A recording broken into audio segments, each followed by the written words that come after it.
Mas é uma coisa importante para falar. Vocês, muitos de vocês aqui, vocês são militantes. São pessoas que nos acompanham, assim, vocês estão com o coração no projeto.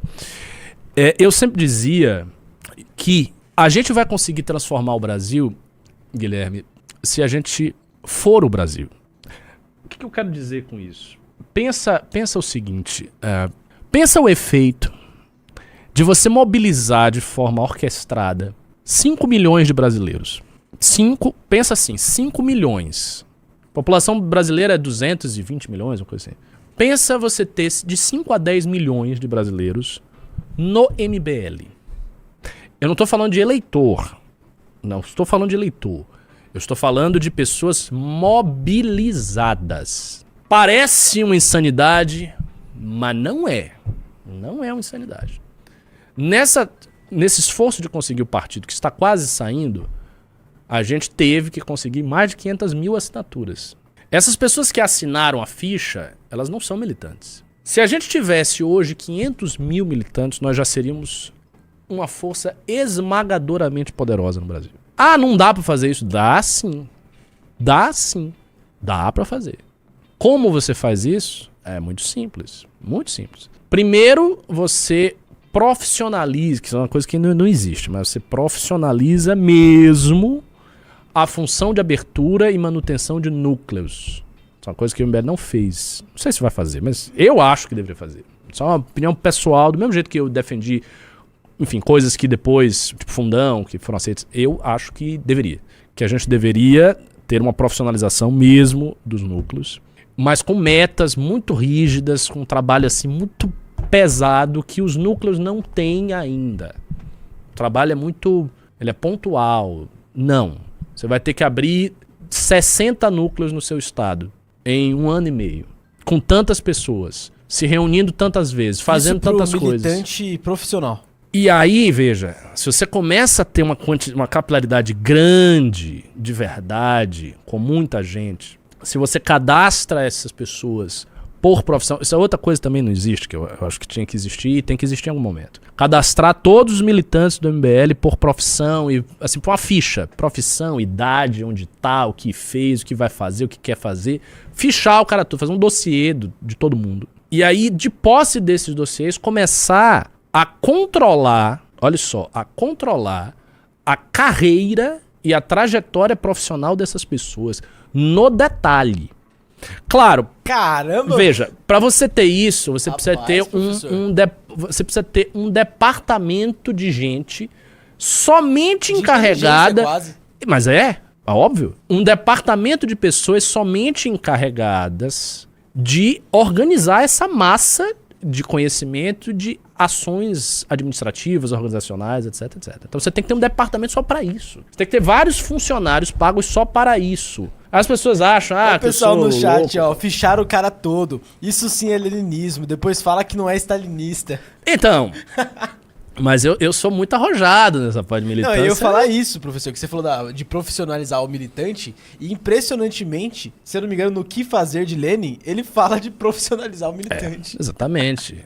O Lenin fez a Revolução Soviética porque ele tinha uma vanguarda revolucionária profissional muito casca-grossa. Entendeu? Os caras, se você mandasse pra uma região inóspita do caos, mas assim, não era menino. Isso é importante também distinguir. Eles eram jovens, mas eles não tinham a mentalidade de adolescente que hoje as pessoas têm até 30 anos.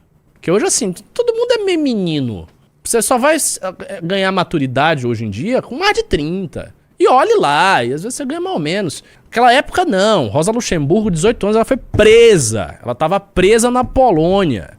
E era uma galera muito casca-grossa que você mandava o cara pra puta que pariu, região inóspita da Rússia, pro cara organizar um vilarejo. E os caras iam pra lá, entendeu? Arranjavam um trabalho naquele lugar, ficava 6 meses disfarçado como trabalhador daquele canto, começava a falar com aquelas pessoas, os camponeses, e daqui a pouco você tinha um vilarejo revolucionário. A galera fazia isso. É muito difícil fazer isso. Eu não conseguiria fazer isso hoje. Se me mandassem pro interior da Paraíba pra eu organizar, eu teria muita dificuldade. Não é uma coisa simples, mas as pessoas eram profissionais neste nível. Dedicar a sua vida pra... Tudo. E assim, você não tem vida fora do partido. Tipo, as pessoas que foram criadas nesse estilo do partido, elas não namoravam com gente de fora do partido. Não tinha isso. Tem a minha mina e ela, sei lá, ela é odontologista, ela é dentista, ela é publicitária, mas ela nem gosta muito do MBL. Não existia isso. Você andava com pessoas do partido, seus amigos eram as pessoas do partido, as pessoas que você pegava eram as pessoas do partido, todo mundo era do partido, e só. E o resto? Você não tinha relações. Ou tinha relações superficiais, muito superficiais. As relações profundas que tinha eram pessoas do partido. E essas pessoas andavam juntas, elas ficavam grudadas umas nas outras. Formavam-se células de agitação, de subversão em vários lugares. Então, se você tem esse nível de capilarização, uma organização toda feita só para isso, e que você pegue a trajetória profissional da pessoa, do indivíduo militante, e vá direcionando a trajetória desse cara, para que este cara ou essa mina sejam profissionais do MBL aonde quer que eles estejam, e se você faz isso em grande escala, aí eu acho que está o segredo de transformar a sociedade brasileira. Por quê? Porque ainda que a gente chegue na presidência, e isso é uma coisa que eu sempre pensei, então há vários anos que eu venho pensando nisso. Você chega na presidência, você chega num ambiente totalmente hostil. Ninguém vai querer que você dê certo. Por quê? Porque o pacote de propostas do MBL, se você chega lá na presidência, você vai estar cercado de inimigos. Ninguém quer que você dê certo. Ninguém quer que você dê certo. Toda a classe política quer que você dê errado, o judiciário quer que você se estrepe, a mídia te odeia, os traficantes querem que você morra. Então, assim, tem uma massa de pessoas poderosas, os bancos não querem mudar o seu spread bancário, todo mundo não quer que você vingue, que você consiga fazer nada. As pessoas querem que você fique ali com uma figura decorativa, como foi o caso do Bolsonaro. Bolsonaro chegou, assumiu o poder, era uma figura decorativa, permaneceu como figura decorativa, com exceção da tentativa dele de golpe. A tentativa não deu certo, não teve coragem de ir pra frente, e agora tá dando depoimento humilhante perante Alexandre de Moraes, dizendo: ai, será que você vai ser meu vice? Vai te catar, meu irmão. É isso. Declino. É um negócio patético. Então, assim, não dá pra fazer isso. Então, se você vem com uma proposta muito forte, arrojada, você tem que ter a sociedade, uma parte da sociedade com você mesmo. E não pode ser com você assim, o eleitor. Sabe por quê? Porque o eleitor te abandona. Essa é a verdade. O eleitor não presta. O eleitor é um perigo. O eleitor é um perigo no sentido que ele não está com você. Ele está com aquilo que você consegue fazer para ele, da visão dele. O eleitor não é o cara que está com você. O eleitor te abandona. E isso é perigoso. O militante mais ou menos formado, e eu acho que tem muita gente que é mais ou menos formada, também ele abandona. Tinha um monte de gente dos grupos de WhatsApp que quando teve o áudio do Arthur, a galera saiu. Eu fiquei indignado. Vou embora, porque ele falou. Sabe, eu via essas pessoas saindo e enchendo meu saco. E eu falava, não, você é um militante do MBL, você tem que apoiá-lo. Mas não, você tem que apoiá-lo, óbvio. Ele tá passando uma crise, você vai apoiá-lo, a sua função é apoiar. Não, porque o meu pensamento crítico é o quê? Você tá falando o quê? Você tem que apoiar.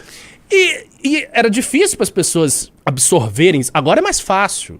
Meio que esse discurso me pegou um pouco mais. Mas as pessoas saíam. Entendeu? Então vem uma crise, as pessoas saem. Vem uma dificuldade mais séria, as pessoas saem. E assim, eu vou dizer uma coisa. Essa crise aí de áudio do Arthur, isso não é nada. Isto não é nada, isso é uma brincadeira de criança, isso é uma Disneylândia em comparação com as coisas pelas quais nós teríamos que passar para conseguir fazer o que a gente se propõe. É muito difícil, muito difícil. Os entraves são imensos, os golpes e contragolpes são terríveis. Você vai estar, se você quer mudar um país, você vai estar pegando um país inteiro, uma maçaroca de problemas e tentando girar essa maçaroca e quebrá-la.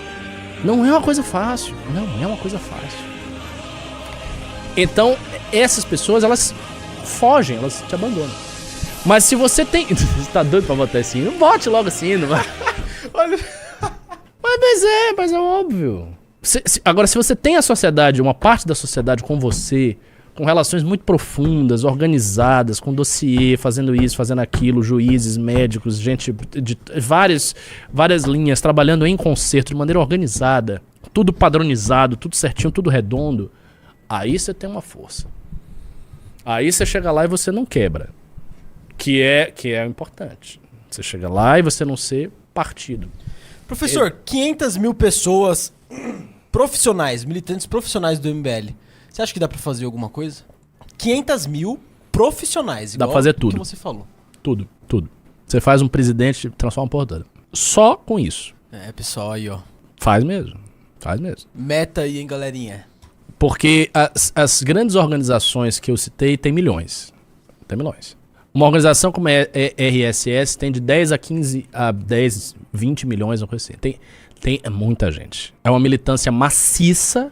Obviamente que, enfim, uma massa disso aí não tá tão pra dentro, porque obviamente que você fala 500 mil, mas há níveis... existe uma gradação entre aqueles que estão muito dentro e aqueles que estão um pouco mais fora. Mas se você tem uma organização que você consegue mover de forma orquestrada, coesa, 500 mil de pessoas num país do porte do Brasil, acabou. Aí você faz muita coisa. Você faz prefeito adoidado, você faz vereador, você cria uma capilaridade social real. Aí você altera a porra toda. Aí você altera as universidades, aí você altera o mercado publicitário, aí você altera os círculos artísticos, aí você realmente começa a alterar o Brasil por completo, de cima a baixo. Agora, qual é a dificuldade para você obter isso? A dificuldade é uma dificuldade organizacional. Ela é muito maciça. Uma organização como essa necessita um aparato organizacional muito pesado, muito complexo, sujeito a pensa o seguinte, é como se você estivesse movendo coisas demais. Nesse projeto que nós fizemos e consumamos, que foi a criação do partido, a gente tinha algumas milhares de pessoas que estavam nas ruas e que circularam nas ruas. Essas milhares de pessoas, por sua vez, elas atingiram mais de 500 mil pessoas. Mas essa bolha gigantesca de mais de 500 mil pessoas são pessoas dispersivas. Elas foram embora. Elas foram assinando e foram embora. Talvez algumas tenham se encantado pelo projeto, ficado no projeto, mas uma parte foi fluindo e meio que... Mas essas aqui ficaram. Se esta bolha grandona for isto aqui, aí qual é a bolha grandona que vai ser influenciada pelas 500 mil pessoas aqui? Vamos fazer uma regra de 3, tá? Só pra vocês entenderem o que eu tô falando e por que a escala é importante. Vamos lá. Você tem 2.000 coletores na rua. 2.000 negros na rua. Essas 2.000 pessoas conseguiram fazer 500 mil pessoas assinarem uma ficha do partido. Ok? Então elas influenciaram 500 mil pessoas num trabalho específico. Tá? Elas tinham 2.000 para 500 mil. Se aqui você tem 500 mil... O que é, para 2.000 pessoas, 10, 20, não, 10, 100, 200, mais de 200 Obrigado, vezes. Magnus. Então, se você tem 500 mil, pela escala, você tinha 2.000, você influenciou 500 mil. Agora você tem 500 mil, quantas pessoas você vai influenciar? Porque é mais de 200 vezes. Você vai influenciar 5 milhões, 50 milhões, 100 milhões... É isso, 5 milhões, 100 milhões, mais de 100 milhões de pessoas. O que dá metade da população brasileira. Obviamente, a influência aí é uma influência muito mais variada quanto à sua natureza, de um caráter mais variado. Não é só fazer as pessoas assinarem alguma coisa. É fazer várias coisas com essa massa imensa de pessoas, de 100 milhões de pessoas, de 150 milhões de pessoas. Mas quando você começa a movimentar o país como um todo, aí você movimenta o país. Porque, minha gente, pensem o seguinte, para tentar ser mais claro ainda no que eu quero dizer. O Brasil não vai sair da merda de situação que ele está porque alguém tá tirando. Somente o Brasil pode sair de onde ele está. E aí eu falo assim, a nação inteira tem que querer sair de onde ela está. Esse é o segredo. A nação toda tem que se erguer. Quando a gente fez as manifestações por Dilma, a análise é que o gigante acordou. Não acordou. O gigante estava sonâmbulo, bateu a cabeça na parede, depois caiu com a boca ensanguentada, apertou lá um botão e veio o Bolsonaro, que é um anão moral. Beleza. Mas havia esta retórica, essa esperança. O gigante acordou, o gigante está se levantando. O que é o gigante? O gigante é o Brasil. E isso tinha uma profundidade existencial na época que precisa ser relembrado. Quando as pessoas falavam que o gigante acordou, elas estavam dizendo, a nação se levanta. Essas milhões de pessoas que estão indo às ruas para protestar contra esse governo ridículo da Dilma Rousseff, que deixou crise econômica para todo lado, estas pessoas são o Brasil se reerguendo e conseguindo fazer alguma coisa. Ora, de fato é assim. Em termos abstratos, categoriais, em termos lógicos, o país se ergue. Não é o MBL, não é o PT, não é o Ciro Gomes, não é o Humberto Matos e a Soberana, não é ninguém. Ninguém vai fazer um país. Não! É o país que escolhe. Quando o país está bem, Os caras Suíça, beleza.